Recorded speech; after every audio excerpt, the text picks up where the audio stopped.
ಶ್ರೀ ಗುರು ರಾಘವೇಂದ್ರ ಸ್ವಾಮಿ ಜ್ಯೋತಿಷ್ಯ ಮಂತ್ರಾಲಯದಲ್ಲಿ ತಮ್ಮ ತಪೋಶಕ್ತಿಯಿಂದ ವಾಕ್ಯ ಸಿದ್ಧಿ ಮಂತ್ರಸಿದ್ಧಿ ಪಡೆದಿರುವ ಪಂಡಿತ್ ಶ್ರೀ ಅಪ್ಪಟಾಚಾರ್ಯರು ತಾಂತ್ರಿಕ ಜ್ಯೋತಿಷ್ಯರು.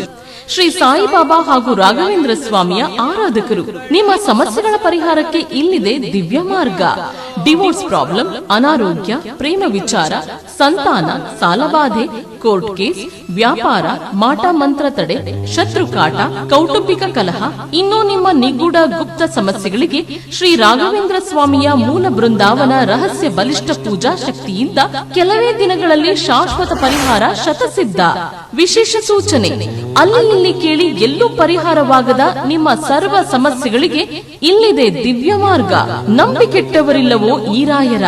ನೀವು ಬಯಸುವ ನೆಮ್ಮದಿಯ ಜೀವನಕ್ಕಾಗಿ ಒಮ್ಮೆ ಸಂಪರ್ಕಿಸಿ. ಶ್ರೀ ಗುರು ರಾಘವೇಂದ್ರ ಸ್ವಾಮಿ ಜ್ಯೋತಿಷ್ಯ, ಪಂಡಿತ್ ಶ್ರೀ ಅಪ್ಪಟಾಚಾರ್ಯರು. ಫೋನಿನ ಮೂಲಕ ಪರಿಹಾರ. ಮೊಬೈಲ್ ಸಂಖ್ಯೆ 9001111181. ಪೂಜ್ಯಾಯ ರಾಘವೇಂದ್ರಾಯ ಸತ್ಯಧರ್ಮರತಾಯ ಚ ಭಜತಾಂ ಕಲ್ಪವೃಕ್ಷಾಯ ನಮತಾಂ ಕಾಮಧೇನುವೆ. ಎಲ್ರಿಗೂ ಕೂಡ ನನ್ನ ಪ್ರೀತಿಯ ನಮಸ್ಕಾರ. ಹಾಗೆ ನಿಮ್ಮ ಪ್ರೀತಿಯ ಶ್ರೀ ರಾಘವೇಂದ್ರ ಕಾರುಣ್ಯ ಚಾನಲ್ಗೆ ಸ್ವಾಗತ. ಇವತ್ತಿನ ವಿಡಿಯೋದಲ್ಲಿ ನೀವು ಮನೆಯಲ್ಲೇ ಮಾಡಬಹುದಾದಂತಹ ರಾಯರಿಗೆ ಒಂದು ವಿಶೇಷವಾದ ಸೇವೆಯನ್ನು ಮಾಡುವಂತಹದ್ದನ್ನು ಹೇಳ್ಕೊಡ್ತೀನಿ. ಇದನ್ನು ಪುಷ್ಪಾರ್ಚನೆ ಸೇವೆ ಅಂತ ಹೇಳಿ ಕರಿತೀವಿ. ಇದು ತುಂಬ ಶ್ರೇಷ್ಠವಾದಂತಹ ಸೇವೆ. ಆದರೆ ಪ್ರತಿ ಗುರುವಾರ ಮಾಡಬೇಡಿ.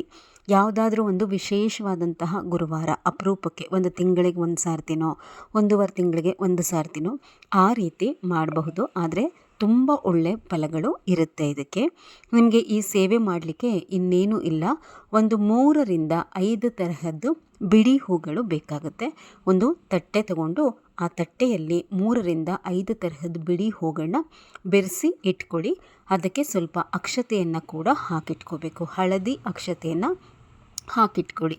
ನಿಮಗೆ ಎಣಿಸ್ಲಿಕ್ಕಾದರೆ ಆ ಹೂಗಳು ನೀವೇನು ತಟ್ಟೆಲಿ ಇಟ್ಕೋತಿರಲ್ವ, ರಾಯರಿಗೆ ಅರ್ಚನೆ ಮಾಡಲಿಕ್ಕೆ 108 ಹೂಗಳನ್ನು ಎಣಿಸಿ ಅದರಲ್ಲಿ ಹಾಕ್ಕೊಂಡ್ರೆ ಬಹಳ ಶ್ರೇಷ್ಠ.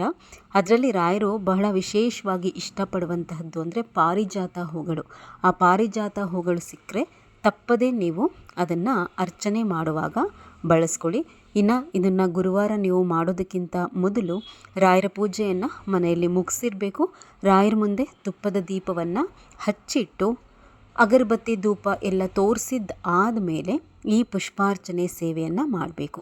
ನೀವು ರಾಯರ ಪೂಜೆ ಮಾಡುವಾಗ ಗುರುವಾರ ಸಂಕಲ್ಪ ಮೊದಲೇ ಮಾಡ್ಕೊಂಡಿರ್ತೀರ. ಏನೇ ಸಂಕಲ್ಪ ಮೊದಲು ಮಾಡ್ಕೊಂಡಿದ್ರೂ ಕೂಡ ಈ ಪುಷ್ಪಾರ್ಚನೆ ಸೇವೆ ಮಾಡೋದಕ್ಕಿಂತ ಮೊದಲು ಮತ್ತೆ ಸಂಕಲ್ಪ ಮಾಡ್ಕೊಳ್ಳೇಬೇಕು ನೀವು.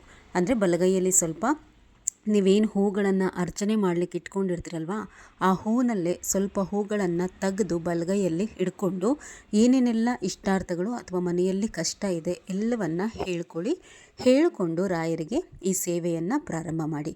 ಈ ರೀತಿ ನೋಡಿ, ಒಂದು ತಟ್ಟೆನಲ್ಲಿ 108 ಹೂಗಳನ್ನು ಇಟ್ಕೊಳ್ಳಿ. ಸುಗಂಧರಾಜ, ದುಂಡ್ಮಲ್ಗೆ, ಕನಕಾಂಬ್ರ ಎಲ್ಲ ತೊಗೊಂಡಿದ್ದೀನಿ. ಪಾರಿಜಾತ ಸಿಗಲಿಲ್ಲ ನನಗೆ. ತಟ್ಟೆಯಲ್ಲಿ ನೀವು ಈ ರೀತಿ ಹೂಗಳನ್ನು ಇಟ್ಕೊಂಡಾಗ ಹಳದಿ ಅಕ್ಷತೆಯನ್ನು ಇಟ್ಕೋಬೇಕು. ಜೊತೆಯಲ್ಲಿ ಅಂದರೆ ಅದಕ್ಕೆ ಹಳದಿ ಅಕ್ಷತೆ ಹಾಕ್ಕೊಂಡು ಒಂದು 4 ಎಲೆನಾದರೂ ತುಳಸಿಯನ್ನು ಮಿಕ್ಸ್ ಮಾಡಿಕೊಂಡು ರಾಯರದು ಅಷ್ಟೋತ್ತರ ಪುಸ್ತಕ ಬರುತ್ತಲ್ವ ಅದನ್ನು ಇಟ್ಕೊಳ್ಳಿ. ಅಷ್ಟೋತ್ತರದ ಪುಸ್ತಕ ಇಟ್ಕೊಂಡ್ರೆ ಅದರಲ್ಲಿ ರಾಯರ ಅಷ್ಟೋತ್ತರ ಇರುತ್ತೆ. ರಾಯರದು ಒಂದೊಂದೇ ಹೆಸರನ್ನು ಹೇಳ್ತಾ ಈ ರೀತಿ ಹೂಗಳನ್ನು ಹಾಕಿ. ನೀವು 108 ಹೂ ತಗೊಂಡಿದ್ರೆ ಒಂದೊಂದೇ ಹೂ ಹಾಕಿದ್ರೆ 108 ಹೆಸರಿಗೆ 108 ಹೂಗಳು ಮುಗ್ದೋಗುತ್ತೆ. ಈ ರೀತಿ ಅರ್ಚನೆಯನ್ನು ಮಾಡಿದ್ದಾದ ಮೇಲೆ ರಾಯರಿಗೆ ಮಾಡುವಂತಹ ವಿಧಾನ ಮಾಡಿ ರಾಯರಿಂದ ನಿಮಗೆ ಒಳ್ಳೆಯ ಅನುಗ್ರಹ ಆಗುತ್ತೆ. ಇವತ್ತಿನ ಮಾಹಿತಿ ಇಷ್ಟ ಆಗಿದರೆ ಒಂದು ಲೈಕ್ ಮಾಡಿ, ಹೊಸಬರಾದರೆ ಸಬ್ಸ್ಕ್ರೈಬ್ ಮಾಡ್ಕೊಳ್ಳಿ. ನಮಸ್ಕಾರ ಎಲ್ರಿಗೂ.